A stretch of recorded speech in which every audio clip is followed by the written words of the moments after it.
where things stand. Let's move on.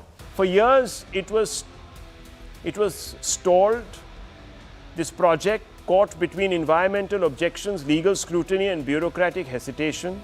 Now with the NGT, or the National Green Tribunal, clearing the decks, the 9,000 crore Great Nicobar mega project, and you can see that, can finally become a reality.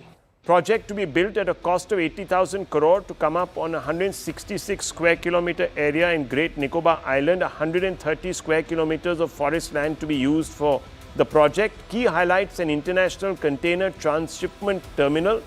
That's very key, viewers, and reduces our dependency on other ports like the Malaysian Port Klang, the Colombo port or Singapore port. An airport, a power plant and a township will also be built. This is not just another infrastructure story. Great Nicobar sits at the mouth of the Malacca Strait, one of the world's most critical maritime arteries. And I can show you another map that was made, viewers, which will show you the shipping routes. And we'll fire them in just 30 seconds. So let me tell you, the most critical maritime arteries. Let's pull out that from 7 o'clock rundown. Let's pull out that and let's put it out there, the map. Very good, that's it. Most critical maritime arteries, viewers. A third of global trade passes through these waters. For decades, India watched others build ports and weaponize geography to project influence and build their economies. Now, finally, India is attempting to do the same with the Great Nicobar project. Over the next few years, the project will deliver a deep draft transshipment port, viewers, an extended airfield, logistics hub, potential dual-use capacity. All this will mean reduced dependence on Colombo and Singapore, as you can see, viewers. A stronger eastern maritime flank in the shadow of China's expanding Indian Ocean presence. Supporters call it overdue strategic realism. Critics call it ecological overreach, pointing to fragile rainforests, seismic vulnerability, and indigenous communities like the Shompen. The questions are simple. Is the Great Nicobar project, or the Pearl of the Malacca as it's called, a long overdue great power move by India? Let's ask that question, viewers. Let's open this up. We will also bring you other graphics which will explain to you what the significance is. Mr. Harshvi Pant joins us. Let me come across to you, Mr. Pant. Put this into some context for us. Hi, Rahul. I think, this is a big piece of news and certainly much overdue. We have been talking about it, but in classic Indian style, we talk more and deliver less. And I think finally we have found the will after a long process through multiple institutional stakeholders that this has been cleared, which is very good news. And I think the context is very simple. Look, we are losing the battle in the maritime space where other actors are projecting power far and wide. And we have geography with us, which we have not used. We have not effectively leveraged our resources, domestic capacity. We keep saying we want to develop internal capacities. And here is something that has been with us and we have not been able to leverage it effectively. Eastern Indian Ocean is the center of gravity of the balance of power in the Indo-Pacific. And here we have a prime real estate that we have to use to project power, use to contain those that are coming into this space, and essentially make sure that, of course, there are developmental issues, there are other issues that will come into being. But at some point, the state has to make a decision and move on. And I think this is a good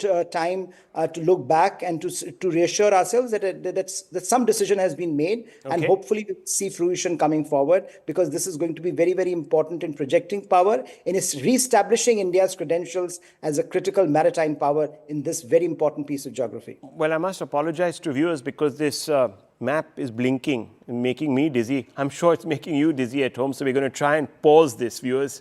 Hopefully our director will do so. Thank you, Director Saab. Let's just pause this. Let's not give everybody an eye ache. Now, Mr. Pant, let me ask you before I bring in General Bakshi. Can the Great Nicobar project redefine great power relations in the Indo-Pacific? Absolutely. And I think what has happened in the last few years is that we have seen a big push by China into Indian Ocean.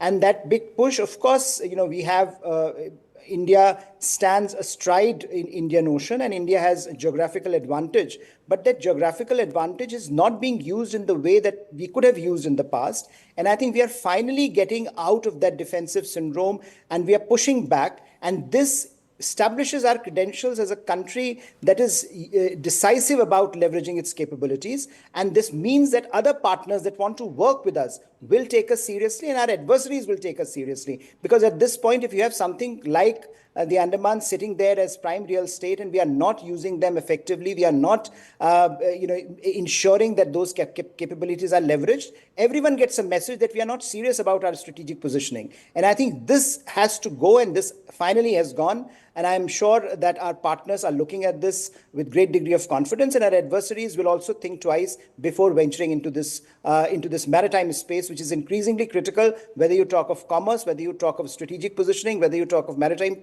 naval power. So I think everything merges here. And I think that's why this is so important. Okay, so General Bakshi is there with us, and I just want to come out to you. General Bakshi, this is also an economic force multiplier, besides being a very important instrument to project power in the Indo-Pacific. So I just want to quickly explain to our viewers, before I come out to you, General Saab, that you see that ring of ports, viewers, right now, when material is exported, it either goes to Port Klang, Colombo, or Singapore for transshipment, which is that your shipment is taken there and then another ship is brought in, and this is money lost to another nation. What this particular new project would do is to allow all these ports to export through ships to our own Galathea Bay, General Bakshi, our own port facility. We will retain that money in one sense. So, General Bakshi, that's one aspect of it. But how does this impact China in the long term?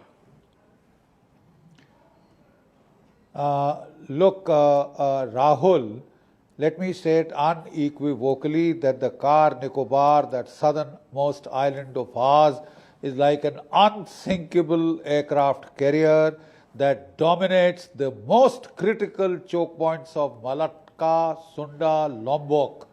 It is through these three critical choke points that 30 to 40% of global trade passes. 80% of China's, energy traffic passes through these choke points. And if from, now that we have weaponized the Car Nicobar, we can play merry hell into Chinese slocks, into the slocks of the rest of the world. We truly dominate the Indian Ocean region. Why was this becoming an area of concern? Look at China's forays into the IOR, the port at Gwadar, the port at Hambantota in Sri Lanka, the Kyukpyu port in Myanmar. They are trying to ring us around with that ring of pearl strategy. And these bases in the heart of the Indian Ocean region were something that was cause for concern. And this has been well addressed by the, upgradation.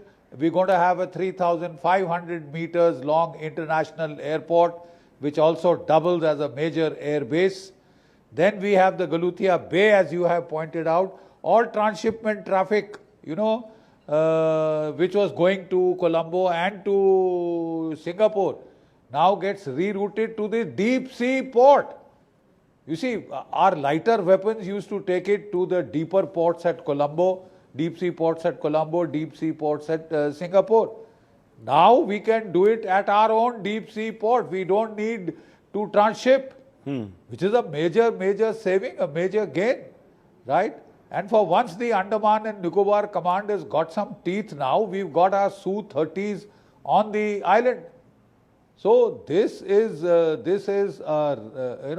excellent decision that has been taken. About 80,000 crores plus will be invested over the next few decades, and we will then make it a power projection capability of the most superlative order.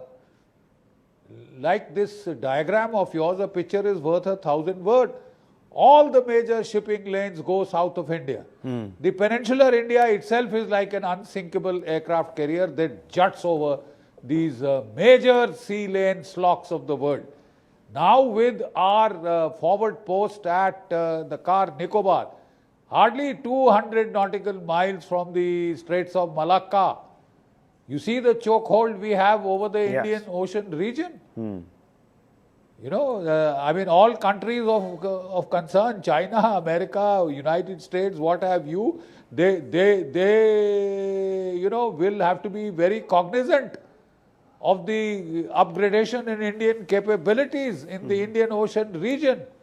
Will truly make the Indian Ocean Indian. Now, there are concerns, very quickly, Mr. Pant, ecological concerns.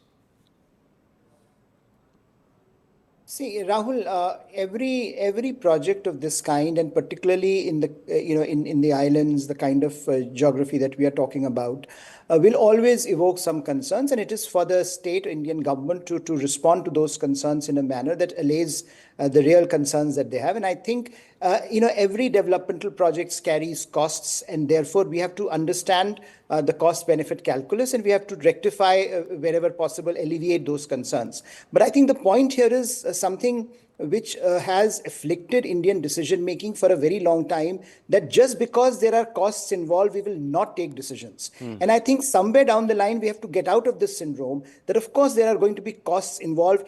Not taking a decision also involves costs. The fact that we have not taken a decision on this has meant that we have lost power projection capability over these years. The fact that Chinese have ventured into IOR, the Chinese have been able to build capacities. We have not been able to surveil Malacca and South China Sea because of something that we are losing out every day. Yes. So I think it is that calculus that drives public policy. You simply can't say that because there are costs involved, we will not take a decision. And finally, that the decision has come. I would hope that whatever concerns, ecological, environmental, local habitation concerns that are there, they would be managed in a manner that also allows a local population to be a part of this developmental agenda rather than being alienated by this development agenda. Well, it could set a template, viewers, for future such projects that are ecologically sensitive. If the Indian government pulls it off, give it confidence.